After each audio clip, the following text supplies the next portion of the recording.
this industry is going to grow even more than 20 billion US dollars by 2026. So I think it's like about 13% annual growth, like every year, of new legal tech innovation and new companies coming on the market. And Mundi is obviously one of the fairly new player on the global legal tech market. But as a lawyer, it just shows, the innovation is constantly happening, and the formerly very traditional legal community as the legal, profession, it's truly, from all aspects, be it case management, be it legal research, we are seeing tremendous growth in the support tools that lawyers can have.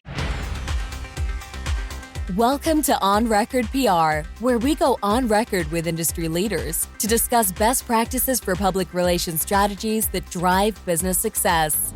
Let's get started with the show. Welcome to On Record PR. I'm the show producer and guest host, Jennifer Simpson Carr. Today, I'm excited to be going on record with Sneha Ashtikar-Roy, who is the head of marketing at Paris and New York-based Mundi, a legal tech company that helps the legal community to build winning strategies with exclusive global legal intelligence and AI-powered search technology. Sneha began her career as an associate at an international law firm in Paris, where she gained invaluable experience in the legal industry. However, after 5 years, her creative instincts led her to switch careers and pursue marketing. Sneha is passionate about discussing a variety of topics related to marketing and business development, including networking, revenue growth strategies, and personal branding, which means you and I will have a great conversation today because I love those topics too. In addition to her love for marketing, she also has a strong interest in learning new languages and immersing herself in foreign cultures. While she has yet to master Japanese, Sneha enjoys cooking international cuisines and exploring new foods from around the world. And she's joining us today from her home location of Paris, France. Welcome, Sneha. Hi, Jennifer. It's good to be here, and thank you for inviting me. I'm so glad to be here with you. And I was so excited to hear that you love immersing yourself in new cultures, as do I. And we have just figured out in prepping for this show that we will both be in Budapest in 2 short weeks. And so not only do we get to meet virtually today, but we may get to meet in person in Budapest in May. Yeah, super excited and looking forward to meeting you in person and connecting back with Gina and having a cultural new experience in Budapest. Yes, I believe it's both of our first times there. Is that right? Oh, yeah. Yes, yeah, absolutely. It'll be great. So actually, we're meeting for the first time today virtually, but I know your history with the agency and with Gina go back many years. Can you tell me more about that? Yeah, sure. So I had recently quit law, and as Gina would describe, recovering lawyers, so we connected instantly over lunch at a marketing conference in Dana Point, California, and I happened to sit next to her. We had this conversation about being the recovering lawyers, as discussing our past and how we ended up in marketing. So that was the first time we met, and we've stayed in touch, and we'll talk about her book as well, how I got involved in the book. So a very firm believer of, opportunities can just happen. And as we're meeting in Budapest, like coincidences like that. So I feel my meeting with Gina was just meant to be, and now we are very good friends. So I'm also happy to be doing this podcast. Yes, the power of the legal community is so strong. And while it seems so big, it really is such a small legal network, Absolutely. A small legal community. So I'm thrilled that you all met so many years ago and the relationship has continued. So I know that you have such a unique perspective as a former practicing lawyer and now in legal tech. And so I'm really excited to be talking to you today about your perspective. And I'd love to start by asking you what you view the state of legal technology is globally and where you see the biggest differences geographically. Yeah, so I think, me working at legal tech, like that's just makes me more aware of why legal tech even matters. And just to throw in some numbers, this industry is going to grow even more than 20 billion US dollars by 2026. So I think it's like about 13% annual growth, like every year, of new legal tech innovation and new companies coming on the market. And Mundi is obviously one of the fairly new player on the global legal tech market.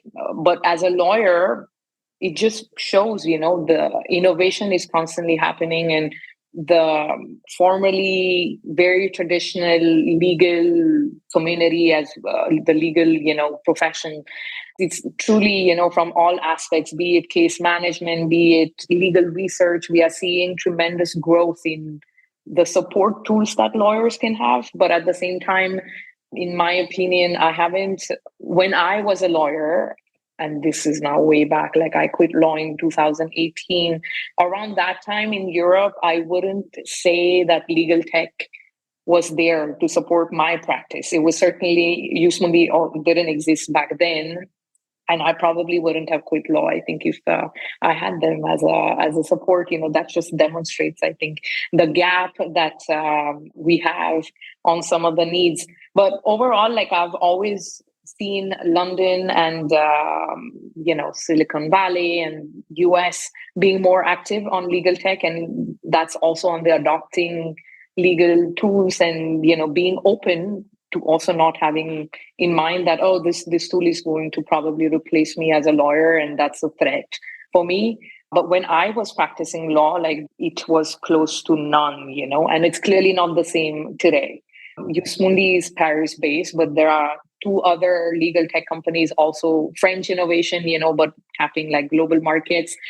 I've seen that as a distinction, between Europe versus the other big countries all around the world. And in Asia, it's still, I think, work to be done on adoption of legal tech. And there are companies based in Asia, but once again, it's not the same approach even for us to sell Mundi like in that market. Like it's a totally different, comes up with its own challenges. I really appreciate that perspective. I think we both know, you having worked in the legal industry for so many years, the legal industry they're typically laggards in terms of adoption of really anything. And so it's been really exciting to see the adoption, I guess, layered with, could this replace my position at some point, right? There's definitely fear in technology, but it's been great to see in so many markets the acceptance and adoption of these technologies, which is creating greater efficiency for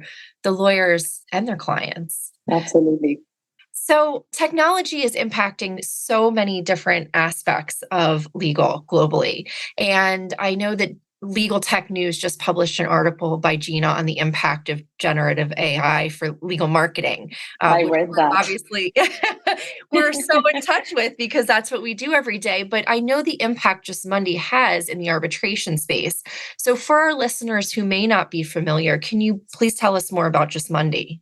Yeah, so Mundi and AI, we are best friends, and that's very much part of Mundi. And for those of you who don't know us, we're a legal tech company very much active at the moment in the arbitration world. And at the moment, that's our focus. But the mission of the company is very simple, is to make global legal information accessible to the entire community, legal community all around the world. And the reason why we have chosen as our mission, as part of legal tech, is very much part of the legal community. And we share together with the legal professionals this shared responsibility of strengthening the global rule of law. And that can only happen if everyone has equal access to global legal information. And at the moment in arbitration, it's very much new, and transparency in arbitration is one of the trends. We can talk about that. And we are very much, revolutionizing the accessibility to global legal information so that the lawyers are able to go to different courts and tribunals and defend their cases with proper legal information, because otherwise how would you do all of that, right? So we are playing our role to give the tech an AI infrastructure, because it's not of any use if you host a lot of data, but you cannot exploit it as a lawyer in terms of legal research, go faster in terms of efficiency and productivity. So that's where our AI and the proprietary algorithm comes into play to find the accuracy, in the search results quickly. So that's Mundi in a nutshell. And we're quickly growing. Like, it's been over 3 years that I'm at the company, and we're about like 75 people. And we announced the new office in Singapore, so we have plans to also expand in the Asian market. So this is just the beginning for us. Congratulations. That's very exciting. And let's pause here to hear a message from our sponsor. This episode is brought to you by Furia-Rubel Communications. Recognized as the #1 agency by the National Law Journal, Furia-Rubel helps top businesses and law firms with high-stakes public relations and marketing, reputation management, crisis planning, and incident response, including high-profile litigation media relations. To learn more, go to furiarubel.com or email podcast@furiarubel.com. So, what nuances exist for marketing in legal tech specifically? And even more specifically, what nuances are you addressing in marketing for Just Mundi? So Mundi is a product-led company. So everything is about product and data and the AI and the tech part, right? So me being a former lawyer, that firsthand extremely, extremely helps me to decide the communication strategy, be it product launches and how are we going to do the launch. Maybe it's on social media, maybe it's LinkedIn Live or that kind of stuff. Is it going to resonate with our target audience? So I face, those kind of challenges every day. And Mundi happens to work with the entire ecosystem of the arbitration community, be it government to companies to law firms to marketing agencies now with our new product Use Connect. So each one of these persona, they've got their own set of needs, so I cannot sometimes cross that boundary if it's not going to work for the government, or a company or a law firm. So I think me being in the marketing, it makes it even more dynamic for me, because I didn't get to do that when I was a lawyer in that capacity. Like, I had my client and that's it. I didn't get to see like the business point of view, or like how do you communicate with the government persona and product marketing and all those kind of challenges, right? So I get to do all of that now, and with modern marketing approach, if I may call it that way, because once again, the legal industry comes up with the very traditional approach when you communicate about certain things, and I know we have to respect that on some of the serious topics, and it cannot be done with lots of emojis on social media. But what we are trying to do in terms of marketing at Mundi is to also infuse a little bit of humor, because we all deserve fun, and law can be fun too if you think about it, to present it in a way. So yeah, I mean, it's definitely challenging to meet the requirements of our institutional partners, our clients, running events together. So it's super dynamic, and I love it. It sounds like your days are not the same, which is No. something I very much enjoy about working in the legal industry. Absolutely. Yeah, it's great. So you touched on this very briefly earlier, but I want to go back to trends. Technology is evolving at such a fast rate, and we're only going to see it grow more quickly. And you mentioned some great data points earlier, but what trends are you seeing in the market today, and how do they impact the service that you are providing your customers? So speaking back about AI again, everyone should read, by the way, Gina's article that was published recently, and that kind of explores like Chat GPT and those kind of options, and I'm definitely seeing that with a lot of our clients, launching chat law bots to actually relying on Chat GPT, not on the legal confidential stuff, but the daily life. If you raising a lawyer's profile, for example, if they want to promote themselves and topics like that, like I'm definitely seeing the openness from the legal community to rely on different tools like ChatGPT is just the model, but then you have different AI tools that came out of it. So it's good to see that people are accepting, the AI, which used to be the shush, oh, it's going to replace the lawyer. So it's good to see that the world is moving towards a direction where innovation is embraced, and how can we be more productive? So, and especially because we also have the AI element, so the accuracy of our search results, it's always the question for lawyers, like how relevant, how can you tell me that this is the best search result, right? And the only thing I can do is there's lawyers working behind training the AI, so you can rely on it. But having all of these other innovations around AI also helps create that trust in what Mundi is doing very specifically. And I'm pretty sure other people using AI in their legal tech companies will agree with me that it helps, for that trust that there are so many innovations coming out of AI that it must be accurate enough, never enough to remove any of the lawyers and replace them. But, having that trust is definitely useful for us as an AI company. Absolutely. Yes, it's particularly in the legal industry. I know that having worked in-house for a decade, lawyers will see a mistake in a document, and then suddenly the perspective is, now is what else in this document could be wrong. So I can see how that will translate into the technology space. Do you have examples of where you're seeing firms or companies really capitalizing on legal tech or generative AI, without, of course, maybe naming any specific people by name, but where they're really capitalizing on the technology and using it in a way that's creating greater efficiency and opportunities that may not otherwise exist? Well, I mean, I'm kind of inclined to take Mundi example, and I think it's a good example because we've met clients and they used to tell us, I used to literally take a 2-hour long train ride to go at The Hague, the International Law Library, where you find all of the books, the Harry Potter looking library. Everyone should visit for the beauty of that library. But they were literally doing that, because otherwise that book was just in the library and there was no digitalization of that book, not possible to access that information if you didn't take that train.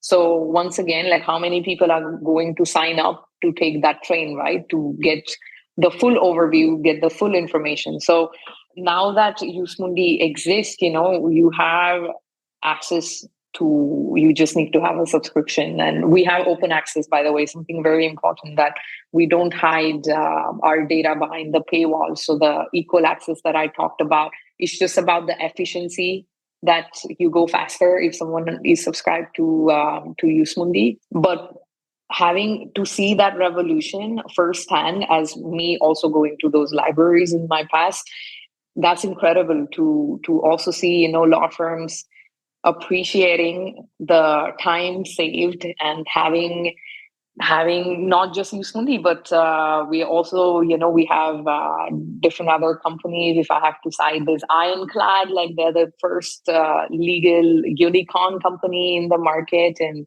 we have not seen that happen in the legal tech industry. Was not as big as the fintech or the med tech and all of the other tech, companies. So in terms of law firms and all other institutions, having all the collaboration with Mundi, the trust that they have put in us, it also comes with obviously with a greater responsibility that there are no data leaks, or I don't know, us putting some kind of a confidential information on our website. But you see the revolution, in just the going from library to sitting in your office and then just browsing the same book on Mundi. It sounds like very much like the other industries have gone past that, way beyond, but I think the law firms and the legal field is catching up, so it's not too bad. Yeah, that's incredible. I mean, 2-hour train ride is 4 hours, 4 hours in the day. And we know how valuable the billable hour is for the Exactly. attorneys to remain competitive. Yeah, it's incredible. And it's a great example. Just one example of the efficiency, really speaks to the efficiency that it creates. So I want to go back to something you mentioned, if you don't mind, which is the open source access. You mentioned a couple of times now the importance of global access to technology and information. Why is that? So open access is extremely important for everyone. And that goes back to the strengthening the global rule of law. It cannot happen if not everyone is on the same footing, right? So you might be a developing country government with not the same kind of budgets and resources to have all of the fancy legal tech tools, even if you know they exist, but you just don't have the budget. So you're limited on that. And you're going against a very large company in an arbitration case. And how do you, because that company comes with like a big team of lawyers and they have all of the tools, they probably have used Mundi, they have everything. So it's not the fair fight, right? So our goal is also to not have the data that we've gathered just staying behind the paywalls. It should be accessible for everyone. And that led us, for us to also adopt the mission-led company form very recently, and we are changing the legal necessary changes to our bylaws and setting up a strategic committee that is going to look after all of the standards that we have to meet and carbon emissions, and there are lots of obligations that come along with it. I think in the US, this company form is called benefit corporations, if I'm not mistaken. Yes. Yeah. So we're serious about our mission and this equal access, the open access.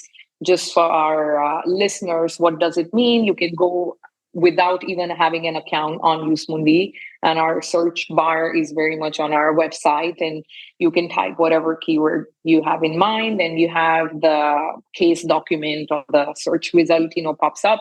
You can go consult, read whatever we have gathered, and there are no limitations as to how many times you can do it. So that's the open access, and we believe people those who are not able to afford, maybe due to budgetary reasons or any other obstacles, they still have the legal information. Maybe they will go slow, and that's the impact, but they didn't even have the access before.